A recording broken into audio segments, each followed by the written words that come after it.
Hello my pretties, my name is Drew Pickles. Yes, the Liney Sponge Drew Pickles, not that gay bastard of myself also known as Barney Bunch Drew Pickles. With that out of the way, to celebrate Halloween, what better way to celebrate it than have me explaining my reasons for not starring in Scooby Doo and the Witch's Ghost. For those of you who are wondering, this movie is a sequel to Scooby Doo in Zombie Island, to which I have talked about my reasons for not starring in that movie.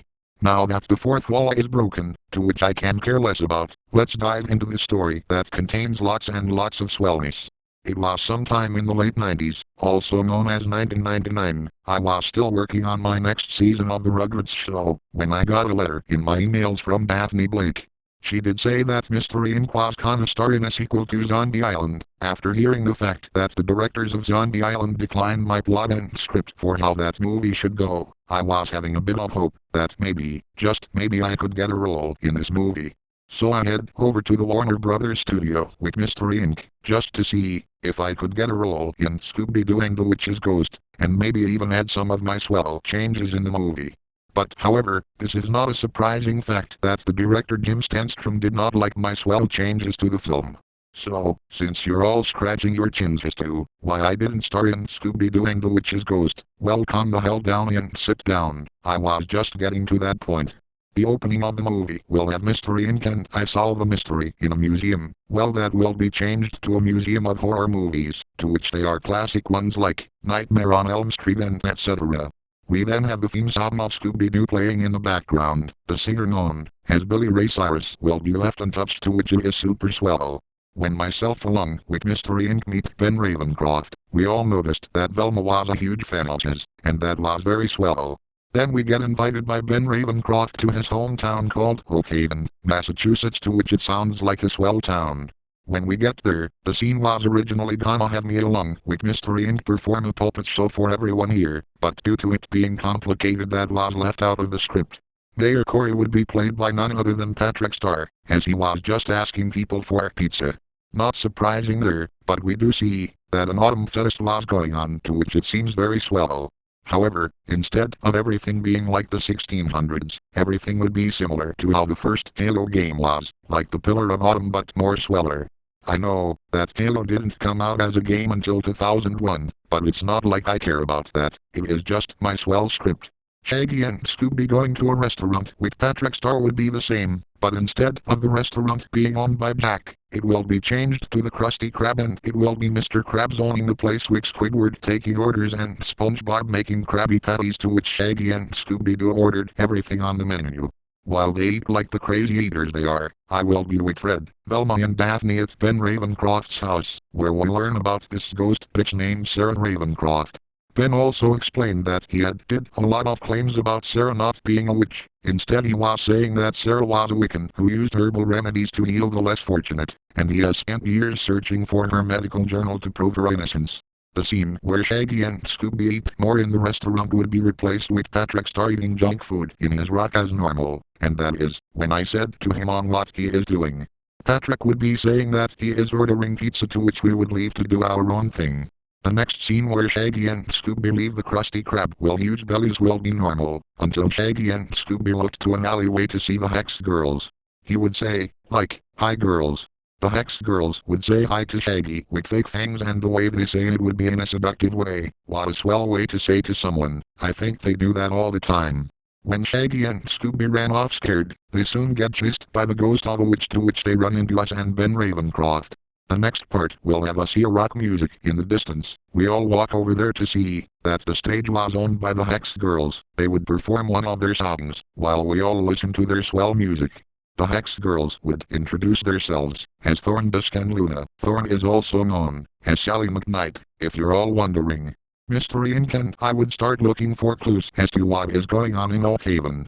Fred and Daphne and I would be searching the barn, while Ben Ravencroft and Velma go follow the mayor aka Patrick Star, to which he's eating out like the fat starfish he is. Shaggy and Scooby then start following the Hex Girls to what seems to be a house. It happened to be Thorn's house. Instead of Fred and Daphne discovering that the Hex Girls are Wiccans, Shaggy and Scooby would see what is going on inside the shed, and Thorn looks to notice Shaggy and Scooby there. She invites Shaggy inside her house to her bedroom, and what happens next is anyone's guess. This next scene will have Thorn making a love potion drink for Shaggy, so, when he drank the love potion, he began to have a swell NSFW time with Thorn. The whole thing would be a R-rated scene and it would sound like a lot of people really love Thorn from the Hex Girls. A lot of guys say that she is really hot. The Lion Queen along with her boyfriend ship Shaggy and Thorn. And now time for the ultimate swellness. Bag, that was swell. After that scene ended, Mystery Inc. will meet up at the barn, even though Shaggy and Scooby were late. The whole swellness between Shaggy and Thorn. Scooby Doo was eating food in the kitchen of Thorn's house. For those who are wondering, he did not pay any attention to what was going on between Shaggy and Thorn, as the Great King was minding his own business. The next scene will have Mystery Inc. along with me doing a plan to find out what was going on with this witch's ghost. I would be playing on Thorn's guitar, while Shaggy was on Luna's keyboard and Scooby was playing on the drums. Our little music session, the Hex Girls and Ben Ravencroft would show up to see the ghost witch appearing again, to which the chase goes on. The chase ends with Daphne and Fred using a tree branch and knocks down the ghost witch, to which it ends up being a fake ghost witch. Fred pulls of the mask to see that it was Mr. McKnight, also known as Thorn's father.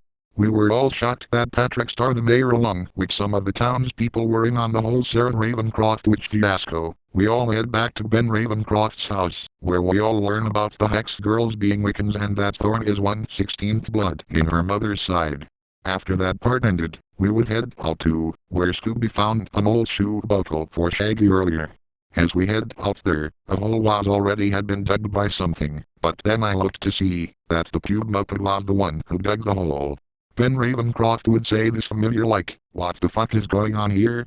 As he said that Pube Muppet would explain that he was digging a hole to try to get his satisfaction, but he held up a box and said that it may try to give him his satisfaction, to which it fails.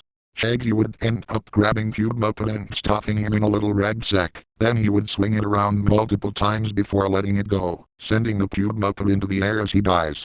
When Ben Ravencroft picked up the book, he then betrays us and turns into a bad guy. He did put traps for Mr. McKnight and Patrick Star as well as the Hex Girls so he can unleash Sarah Ravencroft. We all have been lied and manipulated by Ben into believing that she was a Wiccan, but he lied saying that Sarah indeed a witch. He then releases Sarah Ravencroft into the real world, but she backstabs Benny and starts to make enemies from the Doom games appear, fighting Mystery Incorporated. After she did that, Mystery Inc. along with the Hex Girls would have to get the book from Ben Ravencroft. After a while of the chasing and running to get the book, Velma explained that Thorn is the only one who read the spell to imprison Sarah Ravencroft back in her spellbook.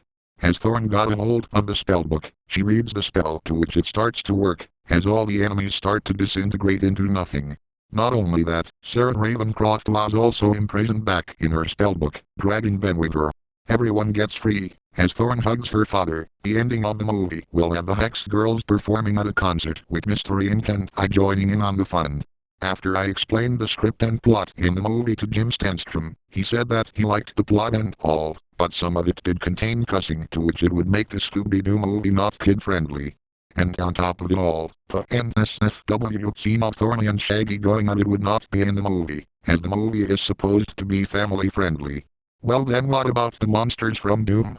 I would ask the director. He would then reply to me with this: well, Doom enemies will not only make this film R-rated movie with all the stuff I mentioned earlier, the movie would not be for kids if I included everything you said in it. I got pissed off and screamed, "Are you bloody kidding me?" After I screamed that, I ended up having a temper tantrum over the fact that I didn't get a role in the movie, to which I ended up being escorted out of the studio. I guess the director was ass-hurt over my plot and swell changes to the movie. So that is when I ended up not starring in Scooby-Doo and the Witch's Ghost. Mystery Inc. and the Hex Girls were disappointed that the script and plot I made got tossed out of the question, but they said they were fine with how the movie went out, but they wished that my script and plot of the movie was used. It would have been so swell. Well, that story was super swell, even if I didn't get a role in the movie. I think I am gonna watch Scooby-Doo and the Witch's Ghost right now. Happy Halloween, my swell pretties. Be sure to get lots and lots of candy if you're trick-or-treating. If you're not trick-or-treating, be sure to watch movies that are swell to watch on Halloween and go to parties as well as eat candy and stuff on Halloween.